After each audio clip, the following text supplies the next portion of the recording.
हाँ जी, तो हेलो एवरीवन, कैसे हो आप सब लोग। आप देख रहे हो डे 28 का सेशन नंबर 1 जो है आज का हमारा मेगा लेक्चर। इस मेगा लेक्चर में हम फिज़िक्स का जो फर्स्ट चैप्टर है उसका पार्ट 1 रैप अप कर देंगे कम्प्लीटली, जिसमें हम एनसीईआरटी रीडिंग कवर कर लेंगे। ठीक है, तो आज हमने कूलम्स लॉ और इलेक्ट्रिक चार्जेस के बारे में सारी एनसीईआरटी रीडिंग ख़त्म कर देनी है और अपना हमने सेकंड पार्ट इस चैप्टर का स्टार्ट भी कर लिया हुआ है, इलेक्ट्रिक फील्ड्स। तो जिसने नहीं देखा वो ज़रूर जाके देखो और यहाँ पे रिवीजन आप कर सकते हो कूलम्स लॉ की। ठीक है, सो हम एनसीईआरटी रीड करते हैं। This say that all of us experience of seeing a spark or hearing a crackle when we take off our synthetic clothes or sweater, particularly in dry season। ठीक है, तो dry season में क्या होता है, जब हम सिंथेटिक क्लोथ्स या फिर स्वेटर को रिमूव करते हैं तो क्या होता है, हमें स्पार्क दिखती है। ठीक है, जो हम एक होती है वेलवेट वाली बेडशीट्स होती है ना, अगर आप उन पे भी रब करोगे तो आपको स्पार्क दिखती है जब आप अपने नेल्स को रब करते हो हैंड से। तो ये क्यों होते हैं, चार्जेस की वजह से ही। चार्ज क्या है, डिस्चार्ज हो रहा होता है, इलेक्ट्रिक डिस्चार्ज कहते हैं जिसे हम। Have you ever tried to find any explanation to this phenomena? Another common example of electric discharge is the lightning that we see in the sky during thunderstorms. We also experience a sensation of electric shock either while opening the door of a car or holding the iron bar of bus after sliding from our seat. The reason for these experiences is the discharge of electric charges through our body, which were accumulated due to the rubbing of insulating surfaces। तो क्या हुआ, जब insulating surfaces रब हुए तो उनमें क्या है, चार्ज प्रोड्यूस हुआ। और हमारी बॉडी क्या है, कंडक्टर है, तो हमारी बॉडी के थ्रू वो क्या है, चार्ज पास करेगा, इसीलिए हमें क्या है, शॉक लगता है। ठीक है, You might also have heard that due to this generation of static electricity, this is due to the generation of static electricity। तो static electricity हमने किस टॉपिक में पढ़ा है, फ्रिक्शन। चार्जिंग ऑफ मेथड्स पढ़े थे हमने, फ्रिक्शन, उसमें हमने static electricity को डिस्कस किया था। This is precisely the topic we are going to discuss in this and the next chapter. Static means anything that does not move or change with the time.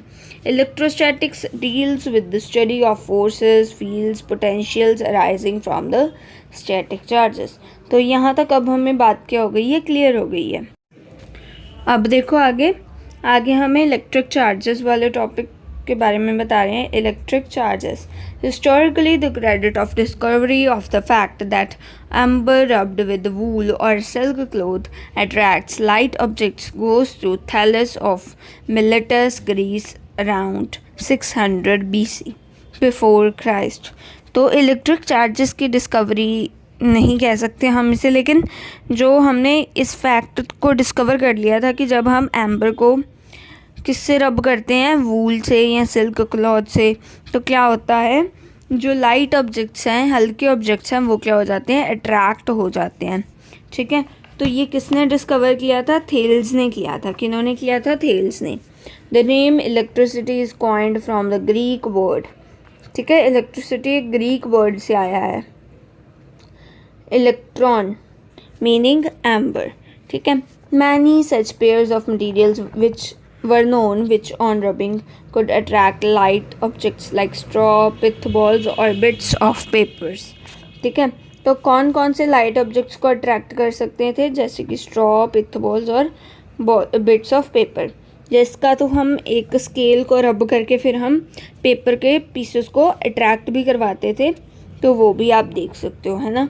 तो यहाँ पे देखो इन्होंने क्या किया, ग्लास रॉड को सिल्क के साथ क्या है, रब कर दिया। यहाँ पे भी रब किया और यहाँ पे भी रब किया। ठीक है, लेकिन यहाँ पे क्या है, ग्लास रॉड है, यहाँ पे क्या है, प्लास्टिक रॉड है, और यहाँ पे भी क्या है, ग्लास रॉड है। ठीक है, तो अब देखो ग्लास रॉड पे कौन सा चार्ज आ गया, पॉजिटिव चार्ज आ गया। तो यहाँ पे भी ग्लास रॉड ही है, तो दोनों पे क्या आ जाएगा, पॉजिटिव चार्ज आ जाएगा। ठीक है, और ये क्या है, प्लास्टिक रॉड है, इसको जब हम रब करेंगे सिल्क के साथ तो क्या आ जाएगा, नेगेटिव चार्ज। और इस ग्लास रॉड को अगर हम रब करेंगे सिल्क के साथ तो क्या आता है, पॉजिटिव चार्ज आता है। ठीक है, तो ये नेगेटिव चार्ज रॉड है प्लास्टिक रॉड, और ये वाली क्या है, नेगेटिव चार्ज की प्लास्टिक रॉड है, और ये ग्लास रॉड क्या है, पॉजिटिव चार्ज। तो पॉजिटिव और नेगेटिव चार्जेस क्या करेंगे, रिपेल करेंगे, अट्रैक्ट करेंगे।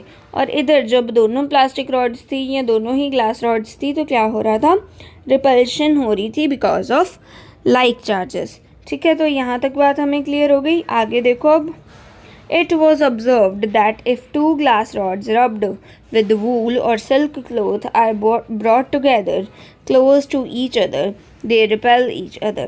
ठीक है, अगर दोनों ग्लास रॉड्स को ले आए, जिन दोनों को ही हमने क्या है, वूल या सिल्क के साथ रब किया है, तो क्या होगा, वो रिपेल करेंगी बिकॉज उन पे लाइक चार्जेस फॉर्म होंगे, उन पे लाइक चार्जेस प्रोड्यूस होंगे, दोनों ही क्या होंगे, पॉजिटिव चार्जेस होंगे। The two strands of wool or the pieces of silk cloth with which the rods were rubbed also repel each other, because जो सिल्क क्लॉथ है या फिर वूल का थ्रेड है आप कह सकते हो, उस पर क्या है, नेगेटिव चार्ज आ जाएगा, क्योंकि ग्लास पे पॉजिटिव आया है तो सिल्क पे ऑब्वियसली नेगेटिव चार्ज आएगा, तो दोनों ही नेगेटिवली चार्ज्ड होंगी, इसीलिए क्या है, सिल्क पे भी कौन सा दोनों सिल्क के थ्रेड्स या दोनों सिल्क के क्लोथ्स क्या हैं, रिपेल करेंगे। ठीक है, ये किस पे डिपेंड करती थी चीज़, आपको याद है क्या, यहाँ पे friction method of charging use किया, तो फ्रिक्शन मेथड किस पे डिपेंड करता था, वर्क फंक्शन से, किस पे, वर्क फंक्शन पे। तो यहाँ पे सिल्क के ऊपर क्या आ रहा है, नेगेटिव चार्ज आ रहा है, और ग्लास के ऊपर पॉजिटिव चार्ज आ रहा है। ग्लास रॉड मतलब कि क्या है, ग्लास रॉड का जो वर्क फंक्शन है वो क्या है, कम है, और जो सिल्क है उसका क्या है, वर्क फंक्शन ज़्यादा है। इसीलिए सिल्क क्या है, अपने इलेक्ट्रॉन्स को लूज़ नहीं कर रहा, ग्लास रॉड लूज़ कर रही है इलेक्ट्रॉन्स, और उस पर कौन सा चार्ज आ रहा है, फिर पॉजिटिव चार्ज आ रहा है। लेकिन यहाँ पे अगर सिल्क थ्रेड और प्लास्टिक रॉड को कंपेयर करें तो प्लास्टिक रॉड का क्या है, वर्क फंक्शन ज़्यादा होता है कंपैरेटिवली, सिल्क थ्रेड का क्या है, कम होता है वर्क फंक्शन। इसीलिए सिल्क थ्रेड इलेक्ट्रॉन्स को लूज़ करेगा और प्लास्टिक रॉड गेन करेगी, इसीलिए प्लास्टिक रॉड यहाँ पे क्या हो जाती है, नेगेटिवली चार्ज हो जाती है। However the glass rod and wool attract each other, क्योंकि यहाँ पे क्या है, दोनों ऑपोजिट चार्जेस फॉर्म हुए हैं। Similarly, two plastic rods rubbed with cat's fur repelled each other but attracted the fur. On the other hand, the plastic rod attracts the glass rod and repels the silk or wool with the glass rod with which the glass rod is rubbed. ठीक है, तो क्या होगा, यहाँ पे हमें क्या कह रहे हैं कि ये यहाँ पे अगर ग्लास रॉड और प्लास्टिक रॉड को हम लेके आएंगे नज़दीक तो क्या होगा, ये दोनों अट्रैक्ट करेंगी। लेकिन जिस सिल्क क्लॉथ के साथ ग्लास रॉड को रब करवाया था वो सिल्क क्लॉथ क्या था, नेगेटिवली चार्ज्ड। ठीक है, क्योंकि ग्लास रॉड क्या हो गई थी, पॉजिटिवली चार्ज्ड। तो यहाँ पे प्लास्टिक रॉड भी नेगेटिवली चार्ज है और सिल्क क्लॉथ भी क्या है, नेगेटिवली चार्ज्ड। तो यहाँ पे जो सिल्क क्लॉथ है जिसको हमने ग्लास रॉड के साथ रब करवाया है वो क्या करेगा, रिपेल करेगा प्लास्टिक रॉड को। ठीक है, लेकिन जिस सिल्क क्लॉथ के साथ हमने प्लास्टिक रॉड को ही रब करवाया वो अट्रैक्ट करेगा प्लास्टिक रॉड को। आई होप अब आपको ये चीज़ भी क्या है, समझ आ गई है। ओके, इसके बाद the glass rod repels the fur, यहाँ तक बात हमें क्लियर हो गई। This seemingly simple facts were established from years of efforts and careful experiments and their analysis. It was concluded after many careful studies by different scientists that there were only two kinds of charges, kinds of the entry. that there were only two kinds of an entry, which is called the charge. क्या है, दो types के ही charges हैं, एक positive एक negative. We say that the bodies like glass और plastic rods, silk, fur and pith balls are electrified, मतलब उन पे क्या है, चार्ज डेवलप हो चुका है, उन्हें हम क्या कहते हैं, electrified.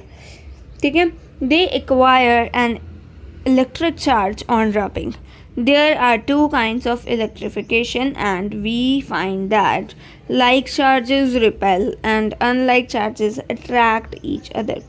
The property which differentiates the two kinds of charges is called the polarity of charge. ठीक है, तो इस प्रॉपर्टी को क्या कहते हैं हम, पोलैरिटी ऑफ चार्ज। कौन सी प्रॉपर्टी, जिसमें से हम दोनों चार्जेस को डिफ्रेंशिएट कर पाते हैं।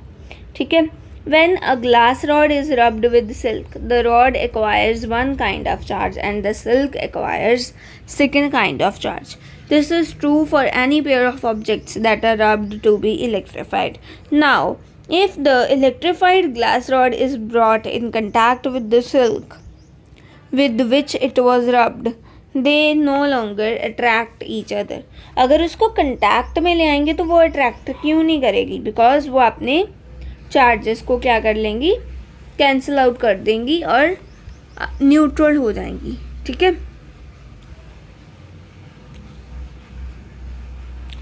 they also do not attract or repel other light objects as they did on being electrified. क्योंकि अब वो इलेक्ट्रीफाइड ही नहीं है, मैंने आपको बता दिया कि वो क्या कर रहे हैं, अपने चार्जेस को दोनों न्यूट्रल कर रहे हैं अगर हम कंटैक्ट में ले आएंगे उनको। ठीक है, thus the charges acquired by rubbing are lost when the charged bodies are brought in contact.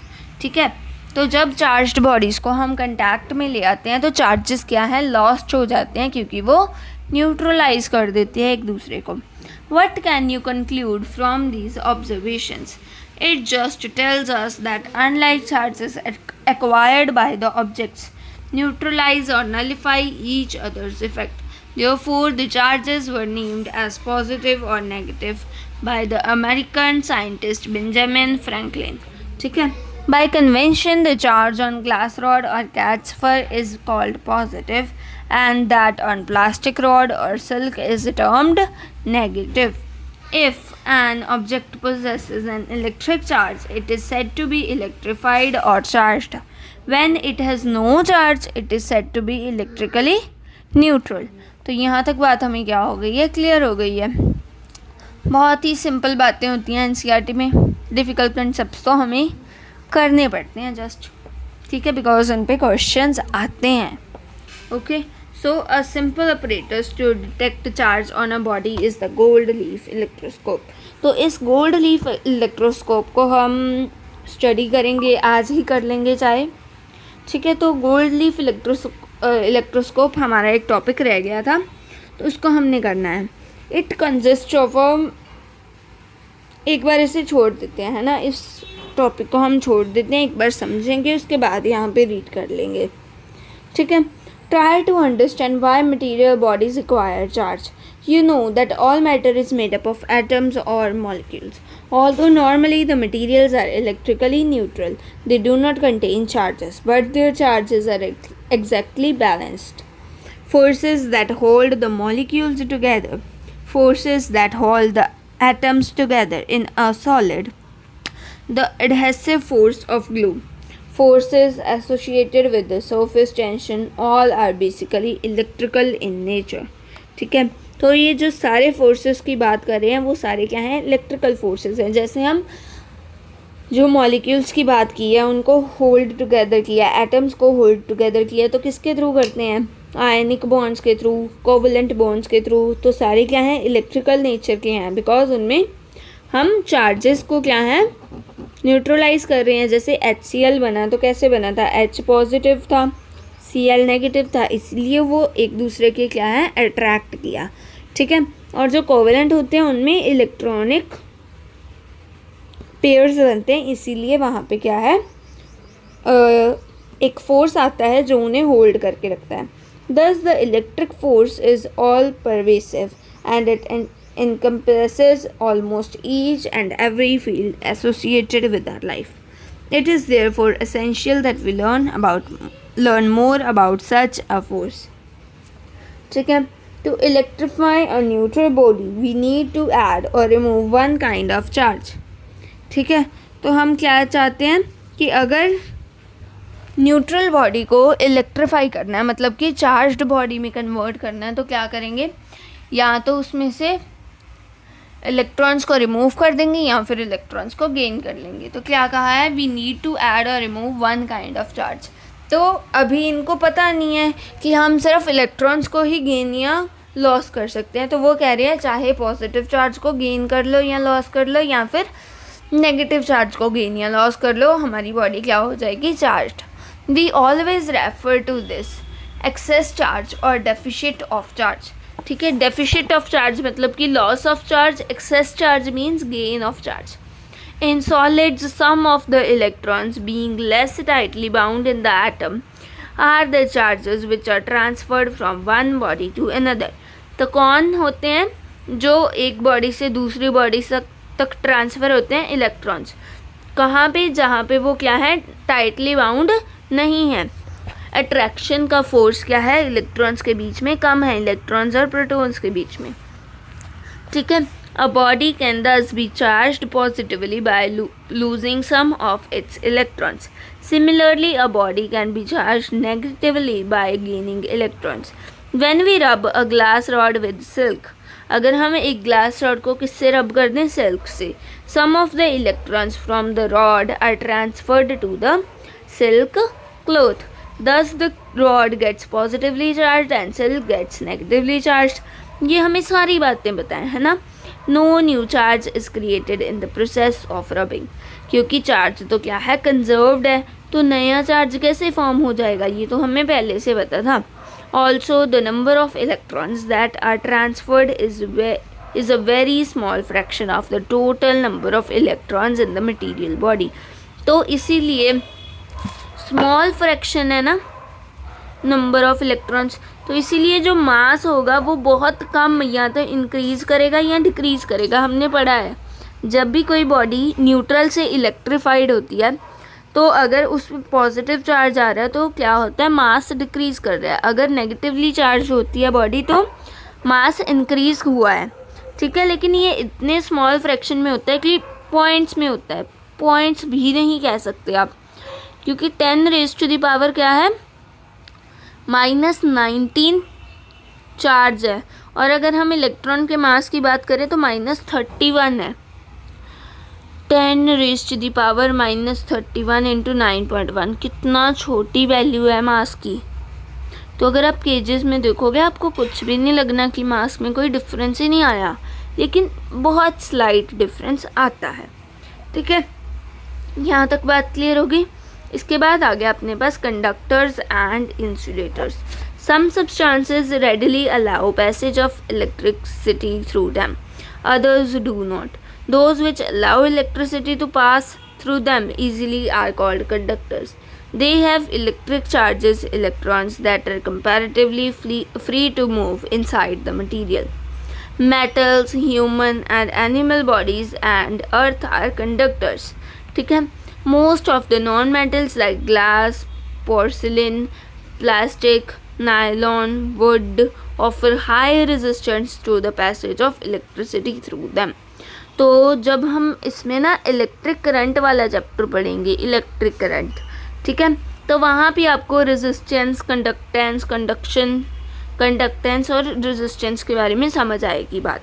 ठीक है, रेजिस्टेंट एक बार आप समझ लो कि क्या है, कि उनको रोक रहा है। अगर इलेक्ट्रॉन्स मूव करेंगे तभी तो चार्ज, इलेक्ट्रिसिटी प्रोड्यूस होगी। इलेक्ट्रिक चार्ज क्या है, मूव करेगा। कब, जब इलेक्ट्रॉन्स मूव करेंगे। अगर ये रेजिस्टेंस दे देंगे मतलब कि उनको तंग करेंगे कि आप नहीं जा सकते, इलेक्ट्रॉन्स के पैसेज को रोकेंगे, तो कुछ इलेक्ट्रॉन्स क्या हैं, डीमोटिवेट हो जाएंगे और क्या है, अपने पैसेज को, जहाँ पे उन्होंने इलेक्ट्रिक करंट को पास करवाना था वो करंट को पास नहीं करवाएंगे। तो इसीलिए यहाँ पे क्या हो जाता है, फिर उनको हम इंसुलेटर्स कहते हैं, जो क्या है, बहुत ही ज़्यादा रेजिस्टेंस शो करते हैं। ठीक है, most substances fall into one of these classes stated above. ठीक है, there is also third category called semiconductors. इसके बारे में हम आगे पढ़ेंगे, हमारे पास चैप्टर है। which offered resistance to the movement of charge, which is intermediate between the conductors and insulators। When some charge is transferred to a conductor, it readily gets distributed over the entire surface of the conductor। तो क्या है, outer surface पे सारा charge क्या है, concentrate हो जाता है, यूनिफॉर्मली डिस्ट्रीब्यूट हो जाता है कंडक्टर्स में। ये बात तो हमें पहले से ही पता है। ठीक है, in contrast if some charge is put on an insulator it stays at the same place. ठीक ठीक है। अगर हॉलो है इंसुलेटर तो जहाँ पे आपने चार्ज रखा है वहीं पे रहेगा, उसके आउटर सरफेस पे।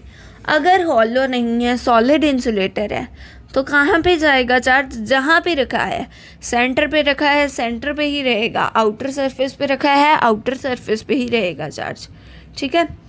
You will learn why this happens in the next chapter. Potential वाले चैप्टर में हम इसके बारे में समझेंगे।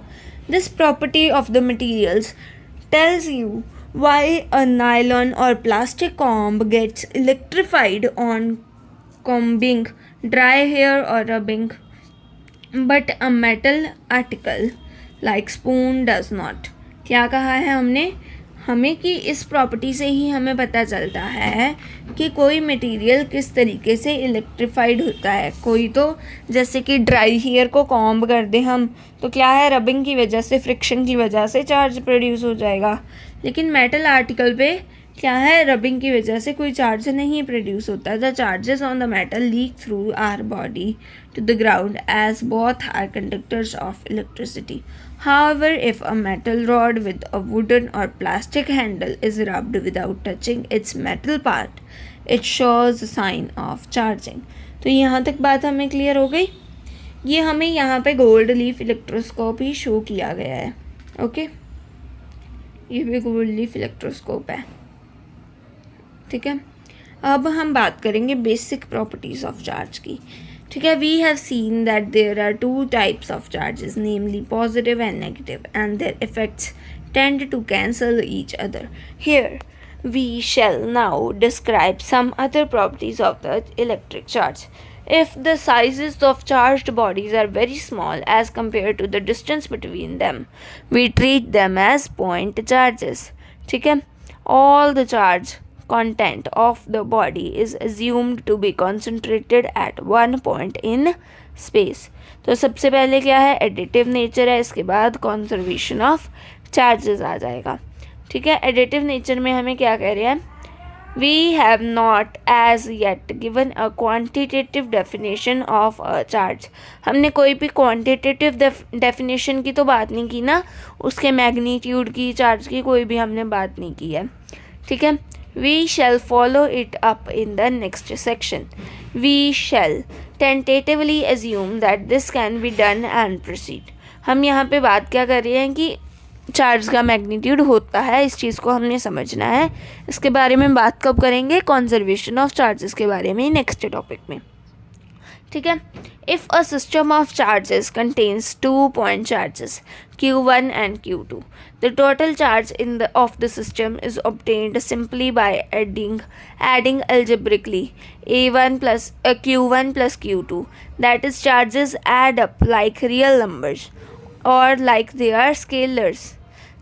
जैसे कि मास ऑफ अ बॉडी, जो मास है उसको हम एडिटिवली क्या है, देख लो, अगर एक बॉक्स है, बॉक्स को हम मासलेस मान रहे हैं और बॉक्स के अंदर मैंने 2 बॉल्स रख दी, एक बॉल है 5 kgs की, दूसरी बॉल है 10 kgs की, तो पूरे बॉक्स का मास कितना हो जाएगा, 15 kgs हो जाएगा ना। उसी तरीके से अगर हम बॉक्स के अंदर 2 चार्जेस रख दें तो टोटल बॉक्स के अंदर चार्ज कितना हो जाएगा, Q1 प्लस Q2। तो मतलब कि ऐड कर सकते हैं उनको हम सिंपली, जैसे हम स्केलर्स को ऐड करते हैं। ठीक है। If a system contains n charges Q1, Q2, Q3 and Qn, then the total charge of the system is Q1 plus Q2 plus Q3 plus Q4 and so on till Qn। ठीक है। Charge has magnitude but no direction, मतलब कि charge क्या है, अपना scalar है। इसके बाद देखो, similar to mass, however there is one difference between charge and mass. क्या डिफरेंस है, हमने बात की हुई है इसके बारे में। हाँ जी, तो चार्ज क्या है, पॉजिटिव भी हो सकता है, नेगेटिव भी हो सकता है, लेकिन मास हमेशा क्या होता है, पॉजिटिव होता है। और भी बहुत सारे डिफरेंसेस किए थे हमने चार्ज और मास के, पूरा एक टेबल बनाया था हमने, अगर आपको याद हो तो आप उसको भी देख सकते हो। ठीक है। Proper signs have to be used while adding the charges in a system. कहीं पे नेगेटिव चार्ज हो सकता है, कहीं पे पॉजिटिव चार्ज हो सकता है, तो उस हिसाब से हमने प्रॉपर साइंस को यूज़ करना है। For example, the total charge of a system containing 5 charges +1, +2, -3, +4 and -5 in some arbitrary unit is, क्या आ जाएगा? आर्बिट्री यूनिट क्या है? यहाँ पे कूलम है चार्ज का यूनिट, लेकिन यहाँ पे अभी तक हमने डिस्कस नहीं किया कि चार्ज का यूनिट कूलम है, तो उन्होंने कह दिया कि कोई आर्बिट्री यूनिट है, कोई हमने लेट कर लिया कि एक यूनिट है, ठीक है। तो क्या आ जाएगा? +1, +2, -3, +4, -5, तो कितना आ जाएगा? 5 + 3 कितना आ जाएगा? 7, और 4 + 3 भी कितना हो जाएगा? 7। तो +7 है, नेगेटिव भी, सॉरी 5 + 3 क्या है? 8 हो जाएगा। तो -8 है, +7 है, तो क्या हो जाएगा?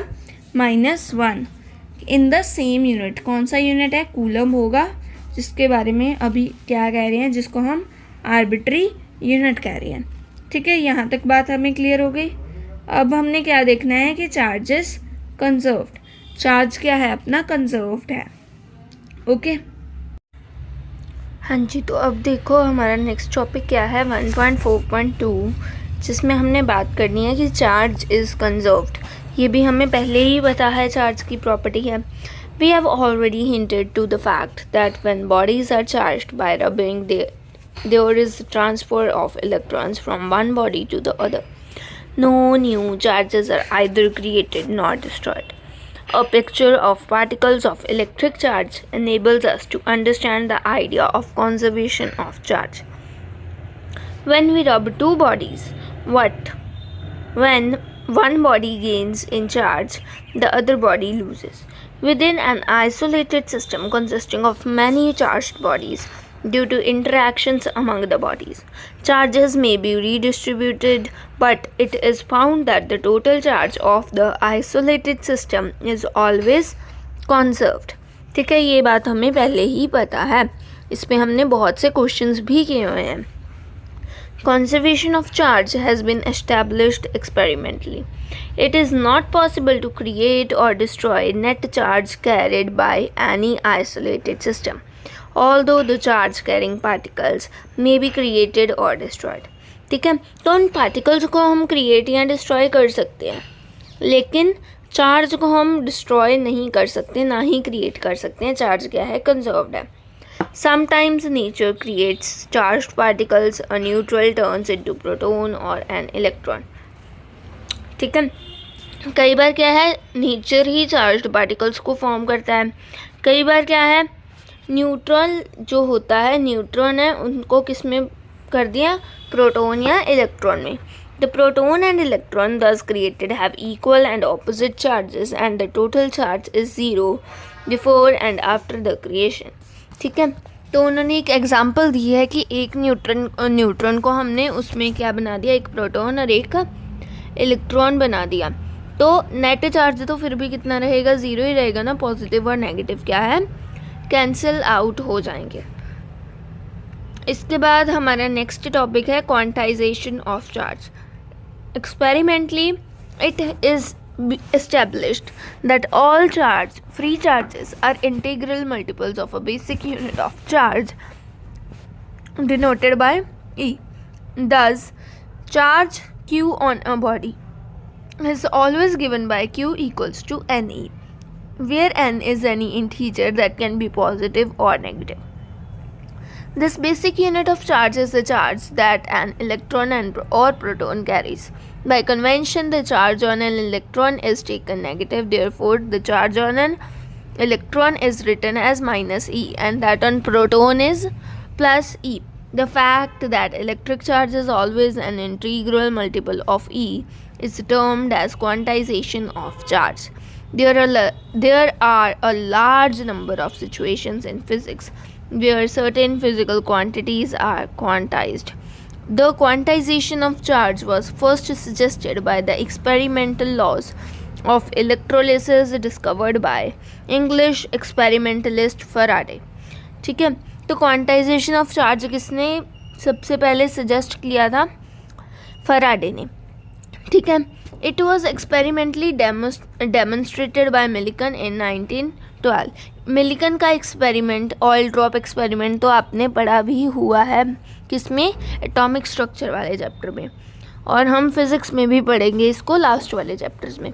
In the international system SI of units, a unit of charge is called coulomb and is denoted by the symbol capital C. A coulomb is defined in terms of unit of electric current, which we are going to learn in the subsequent chapter. In terms of this definition, 1 coulomb is the charge flowing through a wire in 1 second if the current is 1 ampere. अगर current कितना है? 1 ampere है, तो एक wire में से 1 second में से जब करंट 1 एम्पियर है तो कितना चार्ज फ्लो करता है? 1 कूलम्ब. ठीक है. In this system, the value of the basic unit of charge is E equals to 1.6 into 10 raised to the power minus 19 coulomb. Thus, there are about 6 into 10 raised to the power 18 electrons in a charge of 1 coulomb. तो ये quantization of charge से ही value find किया इन्होंने, number of electrons मतलब कि n की value. In electrostatics, charges of the large magnitude are seldom encountered and hence we use smaller units like 1 microcoulomb. Microcoulomb में कितने होते हैं? 10 raised to the power minus 6 coulomb. 1 millicoulomb means 10 raised to the power minus 3 coulomb. Nano coulomb भी use कर सकते हो 10 raised to the power minus 9 coulomb.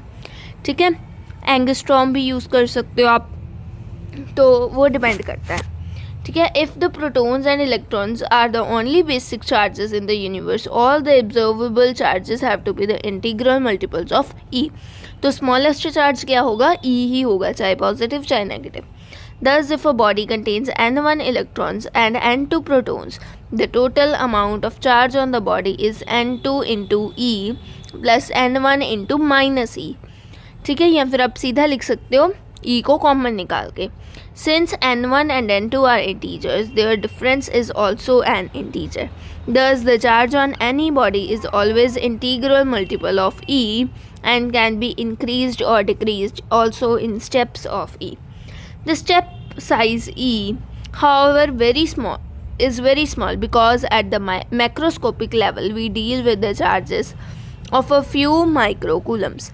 At this scale, the fact that charge of a body can increase or decrease in units of E is not visible.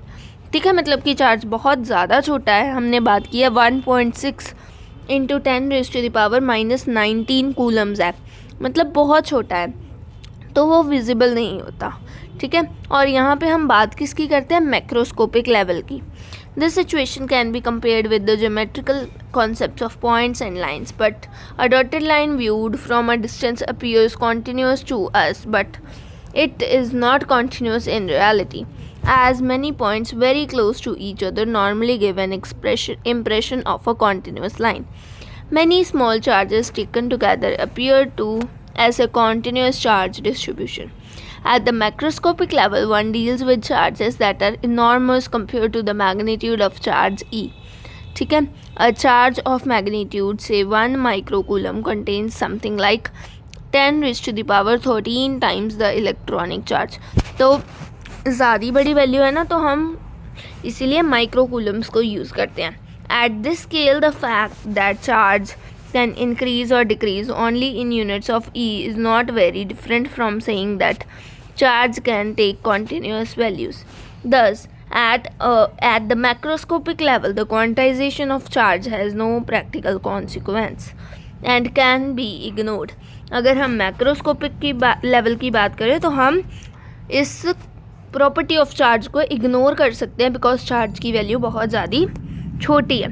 However, at the microscopic level, where the charges involved are of the order of few tens or hundreds of E, that is, they can be counted, they appear in discrete lumps, and quantization of charge cannot be ignored.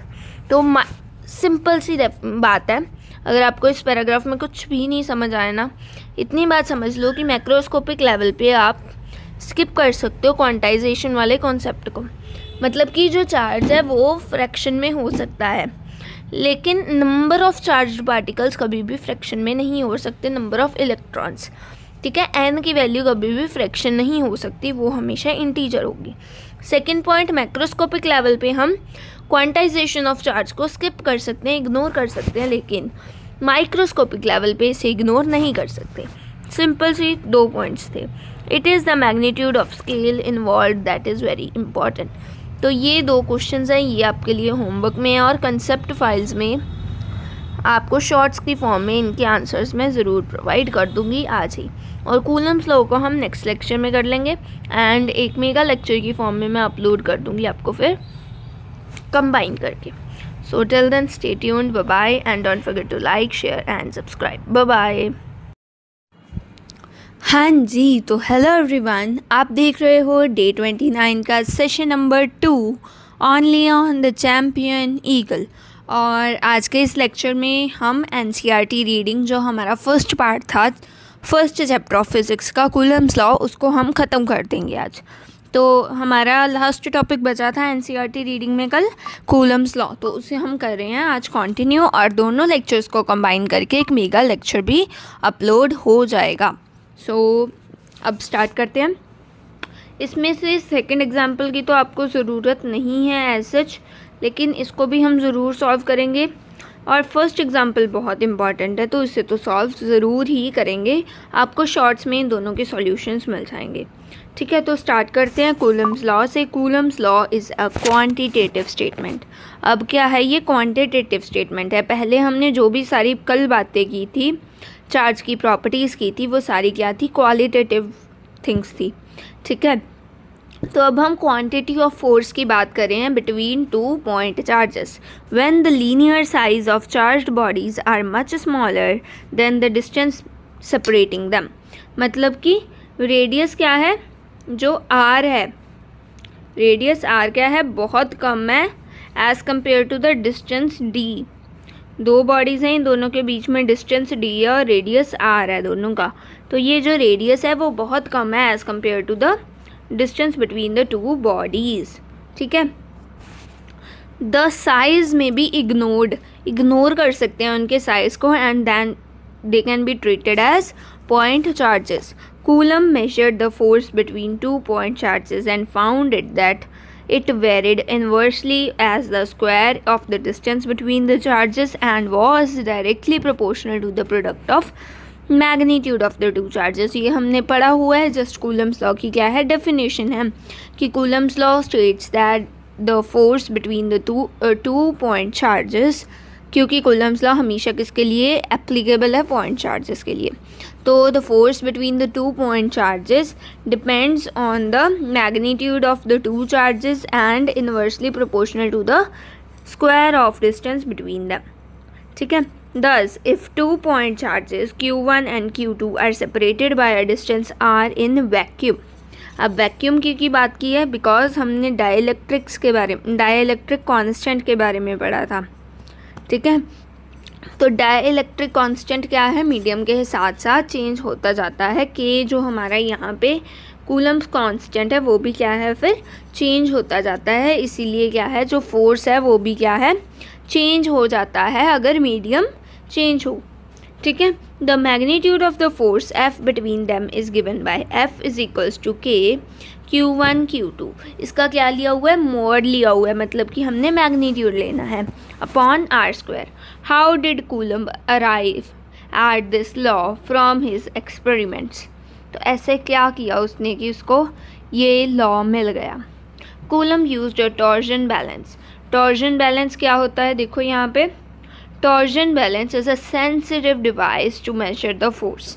ठीक है, it was also used later by Cavendish to measure very feeble gravitational force between 2 objects and to verify Newton's law of gravitation. तो जो Coulomb's law है वो Newton's law of gravitation की तरह ही है।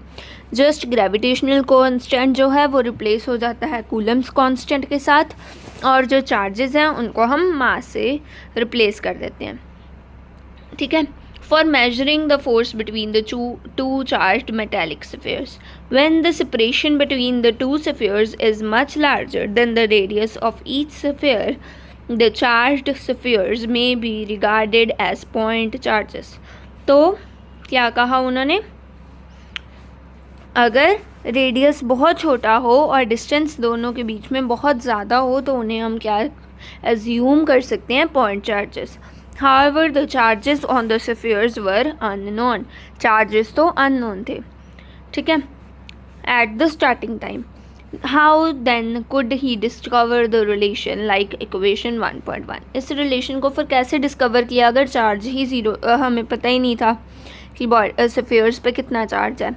Coulomb thought of the following simple way.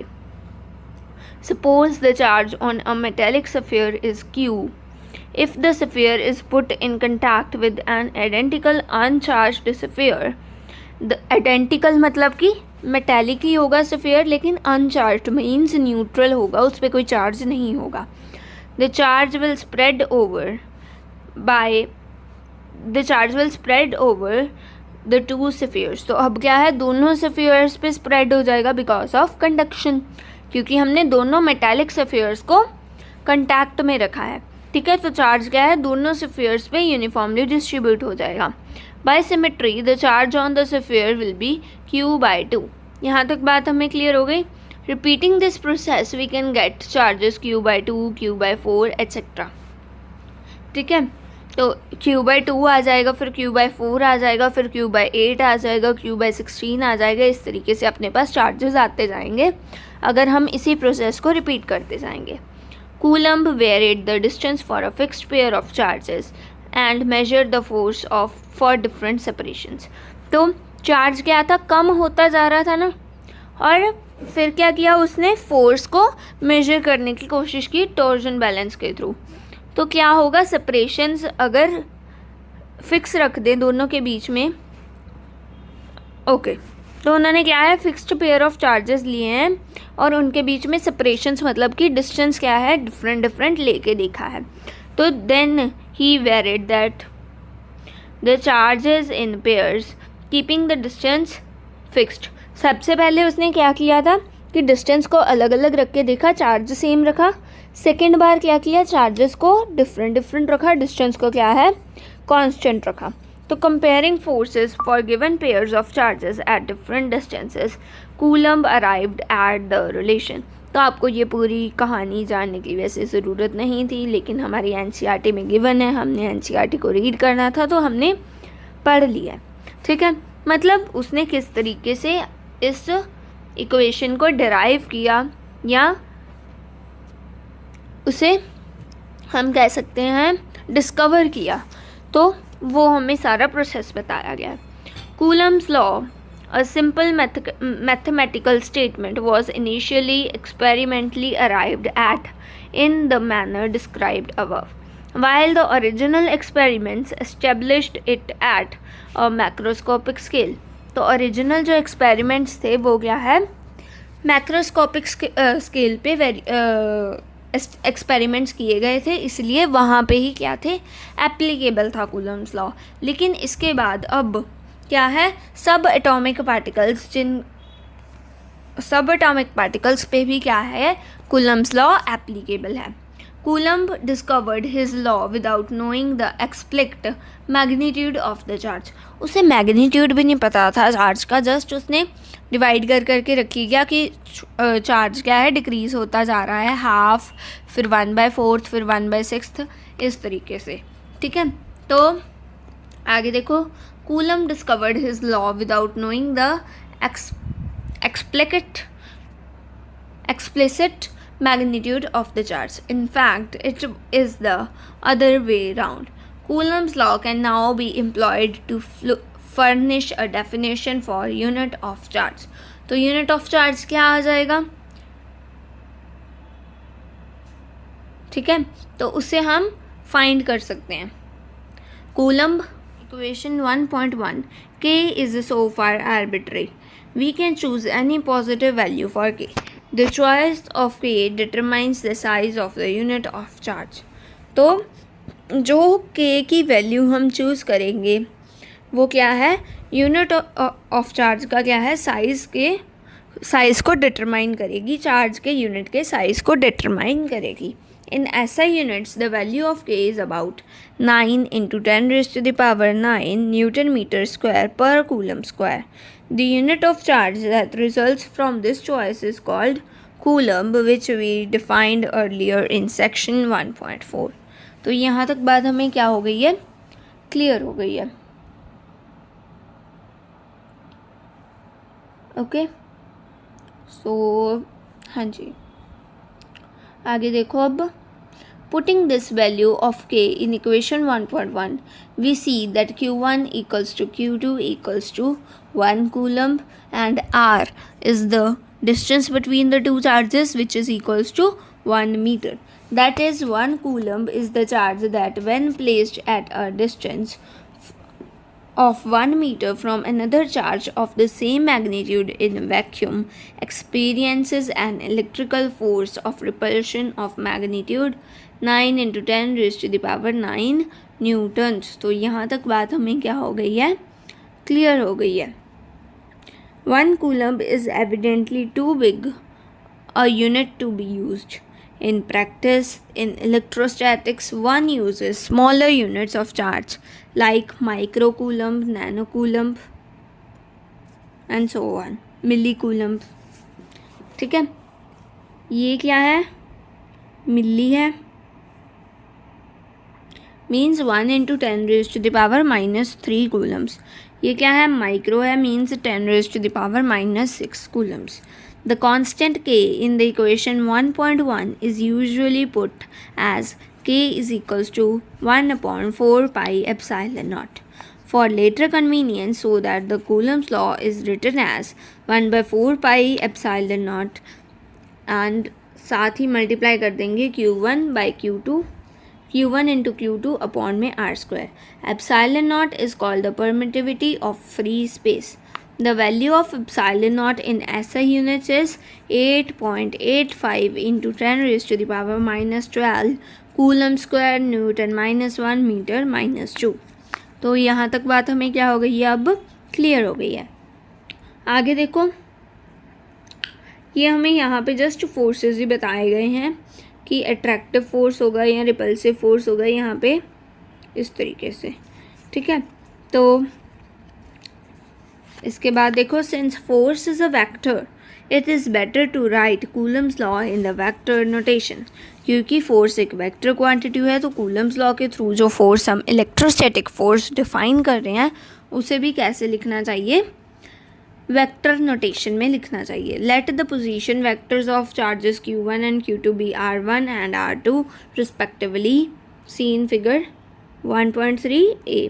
यहाँ पे आ गया। आगे देखो, we denote force on q1 due to q2 by F12 and force on q2 due to q1 by F21। The 2 point charges q1 and q2 have been numbered 1 and 2 for the convenience, and the vector leading to 1, 2, 2 is denoted by r21।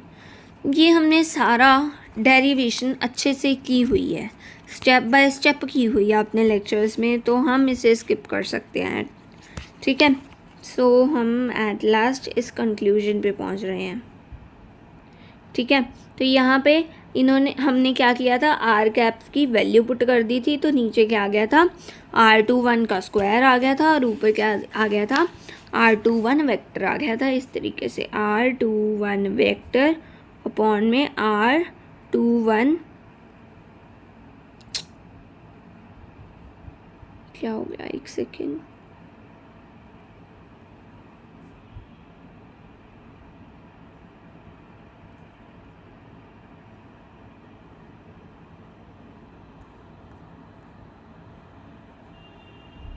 हाँ जी, यहाँ पे आ गए हम।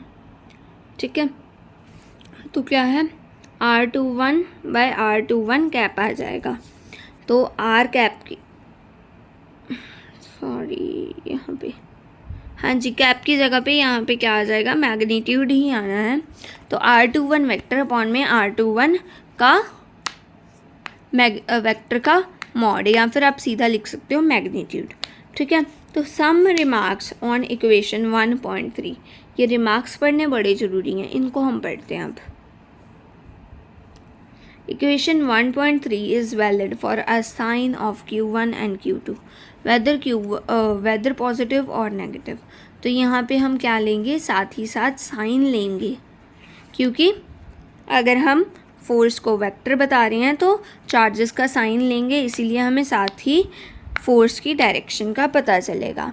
ठीक है, तो if Q1 and Q2 are of the same sign, either both positive either both negative, तो Q1 into Q2 मतलब कि दोनों चार्जेस का के मैग्नीट्यूड का मल्टीप्लिकेशन क्या आ जाएगा, पॉजिटिव आ जाएगा। लेकिन अगर एक पॉजिटिव है और दूसरा नेगेटिव है तो दोनों का प्रोडक्ट नेगेटिव आएगा। F21 is along R21 cap which denotes repulsion, ठीक है, as it should be for like charges. If Q1 and Q2 are of opposite signs, तो क्या आ जाएगा, जो Q1 इंटू Q2 है वो नेगेटिव आएगा। Then F21 is along negative R21, या हम इसे ही क्या लिख सकते हैं, नेगेटिव R21 को हम लिख सकते हैं R12 कैप। तो क्योंकि R21 वेक्टर और R12 वेक्टर क्या है, इक्वल हैं लेकिन ऑपोजिट डायरेक्शंस में हैं।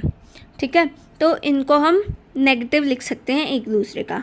विच denotes attraction as expected for unlike charges, thus we do not write separate equations for the cases of like and unlike charges.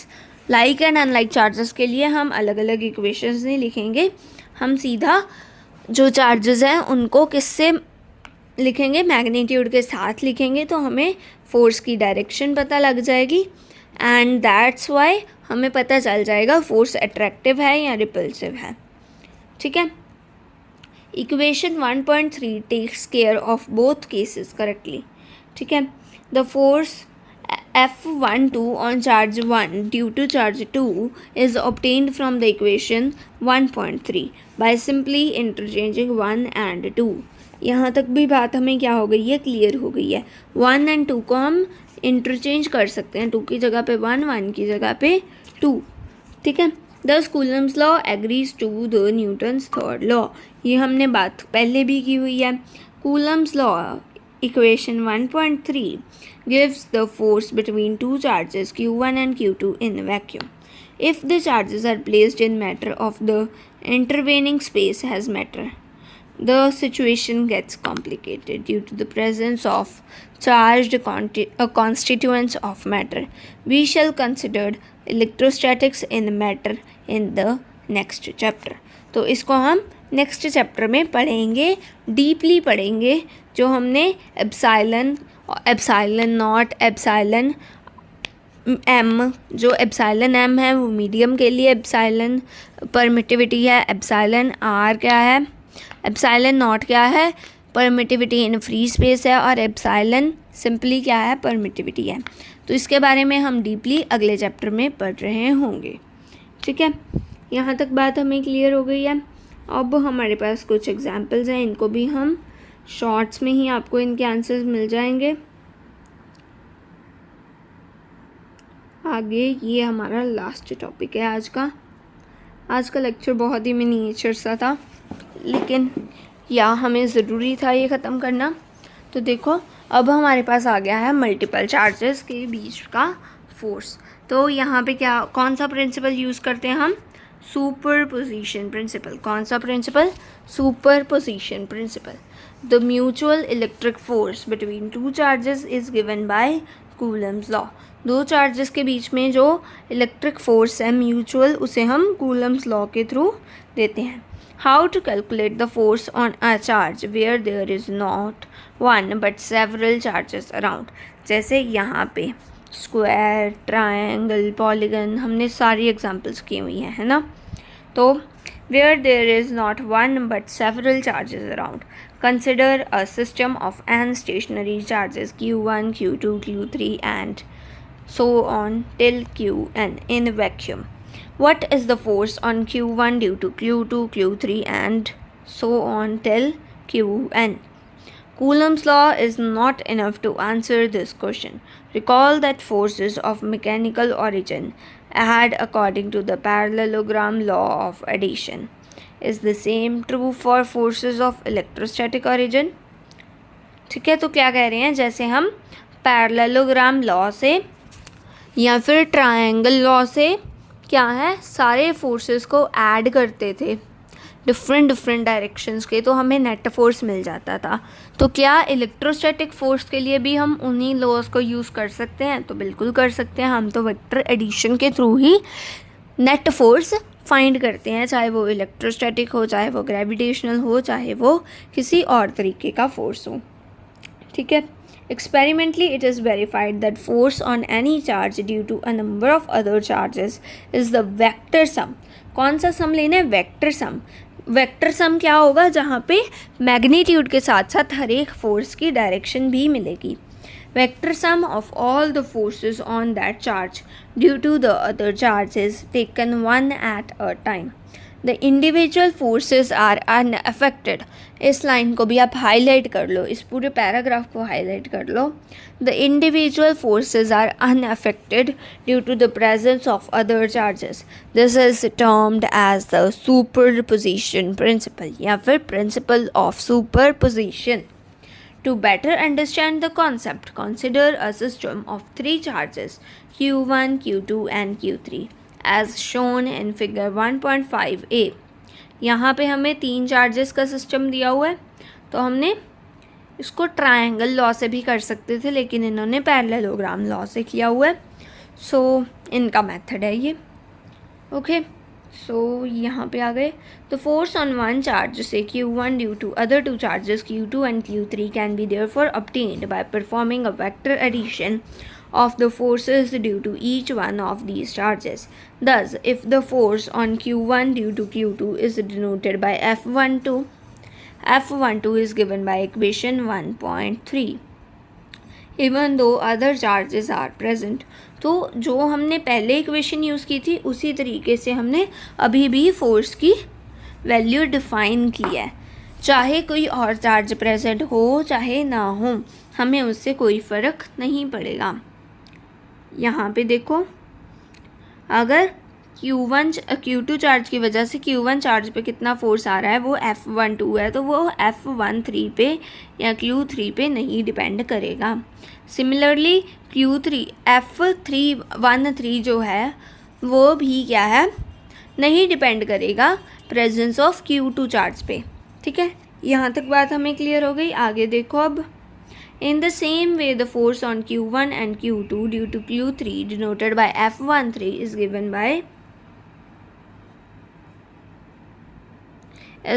by F13 equals to 1/4 pi epsilon naught Q1 Q3 upon में आ जाएगा R13 का whole square into R13 cap. ठीक है, तो अब हम क्या करेंगे, नेट फोर्स निकालने के लिए वेक्टर एडिशन करेंगे। तो वेक्टर एडिशन आप सिंपल मैग्नीट्यूड्स लेके, और साथ ही आपको डायरेक्शन तो पता चली जाती है, रिपल्सिव फोर्स है तो इस तरीके से आएगा। हमने सारे क्वेश्चंस किए हुए हैं, तो आपको ज़रूरी नहीं है कि वेक्टर फॉर्म में ही पहले आप फोर्स को लिखो फिर उसे सॉल्व करो। आप सीधा क्या कर सकते हो, कूलम्स लॉ मैग्नीट्यूड निकाल सकते हो कूलम्स लॉ से, और उसके बाद क्या कर सकते हो, डायरेक्शन आपको पता है तो आप एंगल के थ्रू नेट फोर्स फाइंड कर सकते हो। ठीक है, तो thus the total force F1 on Q1 due to the other two charges Q2 and Q3 is given as, यहाँ पे हमारे पास वैल्यू आ गई। The above calculation of force can be generalized to a system of charges more than 3 as shown in figure 1.5b. The principle of superposition says that in a system of charges Q1, Q2 and so on till Qn, the force on Q1 due to Q2 is same as given by the Coulomb's law. It is unaffected by the presence of other charges Q3, Q4 and so on till Qn. The total force F1 on the charge Q1 due to all other charges is then given by the vector sum of the forces F12, F13, F1n. ठीक है, so यहाँ तक बात हमें क्या हो गई है, क्लियर हो गई है। All the electrostatics is basically a consequence of Coulomb's law and superposition principle. तो यहाँ तक बात हमें सारी क्लियर हो गई है रीडिंग। सो यही था आज के लिए, इतना ही था। And till then stay tuned, don't forget to like share and subscribe. और हमारा बायोलॉजी में भी नेक्स्ट चैप्टर स्टार्ट हो गया है, उसका लेक्चर भी देखना मत भूलना। Bye bye.